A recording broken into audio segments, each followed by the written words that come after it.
এই যে বাড়িতে লাশ আইয়া পয়সা গেছে গা রাইতের 8:10 বাজে।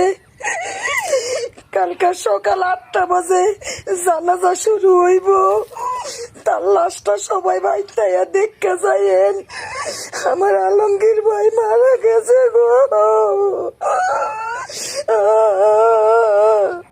কিরে তোর কি আগের ব্যবসা শেষ? ব্যবসা তো না সুবিধা না, ব্যবসা কি পানি উঠছে? মানে প্রবাসী নাম ভাঙ্গায় বিউ কামাজ বিউ ব্যবসা শুরু করছ প্রবাসী করে লইয়া। তুই আলমগীরের ভিডিও বানাস, আলমগীর মরে গেছে গা। আলমগীর মরছে রে, তোর বাপ মালয়েশিয়া ডিউটি করতেছে, গিয়া দেখা নাইলে আলমগীর আইব তোর বাস লইয়া দেখা যাইতো। প্রবাসী করে কই আমি খালি বাস দেওয়ার লাগি আইকাউলা বাস, এই দেখ বাস পাশে আছে, এই যে এটা বাস লয়ে যাইব। উল্টা পাল্টা ভিডিও বানায় প্রবাসী কর নামে ভিউ কামার ভিউ ব্যবসা শুরু করছে। তো নাকি কাস্টমার যায় না? না গেলে ক মালয়েশিয়া থেকে শুধু লোক পাঠাক তোর দেশ।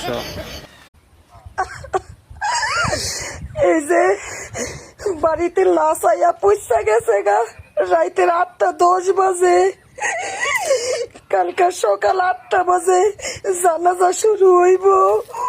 তার লাশটা সবাই বাইতাইয়া দেখতে যাইয়েন। আমার আলমগীর ভাই মারা গেছে গো। কিরে তোর কি আগের ব্যবসা শেষ? ব্যবসা তো না সুবিধা না, ব্যবসা কি পানি উঠছে?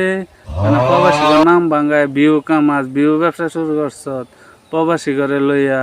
তুই আলমগীরের ভিডিও বানাস, আলমগীর মরে গেছে গা। আলমগীর মরছে রে, তোর বাপ মালয়েশিয়া ডিউটি করতেছে, গিয়া দেখা নাইলে আলমগীর আইব তোর বাস লইয়া দেখা যাইতো। প্রবাসী করে কই আমি খালি বাস দেওয়ার লাগি আইকাউলা বাস, এই দেখ বাস পাশে আছে, এই যে এটা বাস লয়ে যাইব।